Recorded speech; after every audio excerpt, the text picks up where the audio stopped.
Estamos de volta com o Cidade Alerta Sergipe. Vamos com informação ao vivo. Vítima de tentativa de feminicídio denuncia que é perseguida e ameaçada pelo ex-companheiro em Cristinápolis. Na sua tela, Vinícius Mecenas ao vivo. Conta pra gente, Vinícius, como é que aconteceu este crime. Por favor, boa noite para você. Oi, Mariana, muito boa noite para você também, para todo mundo que está com a gente aqui no Cidade Alerta, na TV Atalaia. Mariana, a gente terminou o ano com um índice muito grande, né, de crimes contra a mulher. Uma escalada, né, de violência doméstica, de várias tentativas e de feminicídios, né, casos que infelizmente foram consumados em razão da violência e posteriormente com o desenvolvimento, né, do crime para o óbito dessas mulheres. Esse, em específico, se tratou aí de uma tentativa de feminicídio que aconteceu aqui no interior do estado, no município de Cristinápolis. De acordo com informações desta mulher que procurou a nossa equipe de reportagem, ela tinha um relacionamento aí de 3 anos e meio, mais ou menos, com esse cidadão. Há um tempo já que ela já tinha terminado, colocado um ponto final e que tinha vivido maus bocados após o término do relacionamento. Ele ameaçava essa mulher por diversas vezes, ameaçava a filha também do casal, uma vez que ela tem uma filha também com esse cidadão, sem falar das agressões patrimoniais, físicas e também psicológicas que ele cometeu contra ela. A gente teve acesso aí a uma informação em relação a uma agressão física que foi muito cruel, né, que o caracterizou a tentativa de feminicídio. Esse homem chegou a dar facadas nessa mulher, né, essas lesões, por conta da gravidade, ela precisou receber aí em torno de 12 pontos, se recuperou e sobreviveu para contar, portanto, a história. Além disso, né, a violência patrimonial, quando eu digo isso, é em relação aos bens dessa mulher que foram danificados por atitudes, né, indecentes desse indivíduo, atitudes covardes. Ele por diversas vezes pegou os celulares dela, todo mês ele quebrava um celular, pegava o celular dessa mulher, encontrava ela, ele que era inclusive servidor público lá do município de Cristinápolis e foi desligado momentos depois. Então ele fez esse dano contra essa mulher no que diz respeito a esse bem que ela tinha, né, que era um celular. Sem falar em dinheiro que ele pegava, dinheiro emprestado para pagar dívidas dele.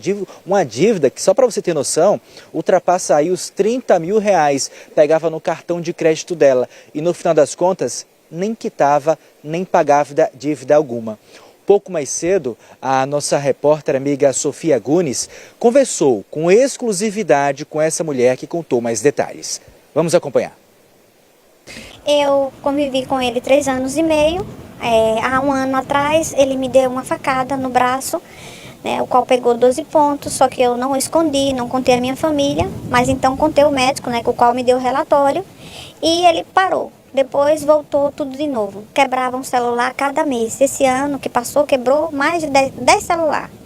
E tudo bem, só que eram agressões com palavras, agressões com xingamentos, retirou da minha conta, pedia dinheiro emprestado para pagar a dívida no valor de 36 mil reais e não pagava. Aí a última vez, ele estava muito agressivo comigo, fazendo coisas que eu não aceitava, como ele faz uso de bebida alcoólica e outro tipo outras coisas. Eu fui questionar ele pelo fato dele, o que estava acontecendo com ele. Então aguardei ele na Secretaria de Transporte, lá de Cristinápolis, que é a antiga maternidade. Quando ele chegou no carro da prefeitura, já desceu me espancando, né, falando um monte de palavrão comigo. Eu entrei no carro com ele e ele tentando me jogar do carro à força. Tanto que teve uma lesão no meu braço, no meu membro superior, no meu dedo. Eu com ele dentro do carro, gritando, e ele tentando me sufocar e jogar do carro fora a pulso. Chegando próximo à delegacia, ele dizendo que ia fazer igual o caso que aconteceu, que o cara passou por cima da moça. Chegando próximo à delegacia, ele parou o carro, eu desci, ele foi até a grade, chegou lá, balançou a grade, com palavras chulas e me deixou lá. E eu fiquei lá chorando. Como a polícia estava em uma operação, estava numa ocorrência, não teve como pegar ele em flagrante. Depois disso, eu fui lá, prestei uma queixa, procurei o hospital, peguei um laudo, prestei uma queixa e ele foi chamado para ser ouvido. Ele foi ouvido, ainda foi com o carro do município, só que o município ele já foi demitido. Só que há cerca de 15 dias ele procurou minha filha numa festa para falar que não tinha nada contra a minha filha, que tinha contra mim. E na minha medida protetiva, ele não pode procurar minha família. E ele vive comentando que quem cumpre 6 meses, cumpre 30 anos. Vive denigrindo a minha imagem sobre a minha profissão. Eu não posso sair na rua. E eu quero o quê? Eu quero pedir segurança. Porque eu tô com a medida protetiva, mas ele continua solto e continua denigrindo a minha imagem e ainda procurando a minha filha, que é a qual ele não pode procurar. Eu tô pedindo encarecidamente que senão eu vou terminar perdendo a minha vida, porque ele veio procurar a minha família e fala, quem cumpre 6 meses, cumpre 30 anos. Ele já está dizendo tudo que ele é. O medo maior, então, é que ele volte a tentar algo contra você? Algo que ele possa me matar. Como ele disse que quem cumpre 6 meses, cumpre 30 anos, se ele já deu uma facada. Ele tem medo de quê, né? E se ele me levou na porta da delegacia, me largou lá, ele tem medo de quê? Ele não tem medo de nada, né?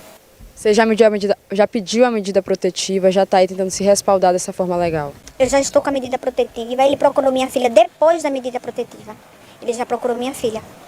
Eu já estou com a medida protetiva, já estou com a justiça, certo? Só que ele continua denigrindo a minha imagem, falando da minha profissão, ainda foi procurar. Minha filha é mulher, certo? Minha filha não tem acesso a ele, minha filha não gosta dele, e ele foi procurar a minha filha, foi pessoas, não deixou. Ele bêbado, falando que não tinha nada contra a minha filha, o problema era comigo. Então, se eu estou com a medida protetiva, ele não respeita ninguém. Uma pessoa que vai para a porta da delegacia, espanca uma mulher e larga na porta da delegacia, ele tem medo de quê? Dos castigos de Deus. Mas eu acredito, principalmente em Deus e na justiça.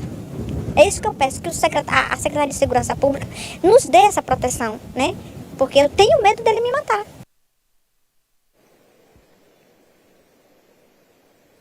Pois é, a gente percebe que mesmo com a liberação, né, e a solicitação dessa medida protetiva dela em relação a ele, ela ainda se sente amedrontada, assustada e com medo, né, do pior vir a acontecer, uma vez que há ameaça e há perseguição, mesmo com esse equipamento de proteção em relação a ela, mulher vítima de violência doméstica. É válido reforçar, Mariana, que com esse equipamento, né, esse instrumento que é a medida protetiva, ele não deve ficar na casa, na mesma residência dela, não pode chegar perto nem dela, nem de outras pessoas da família ou testemunhas, ter contato com a vítima ou familiares, estar no mesmo ambiente.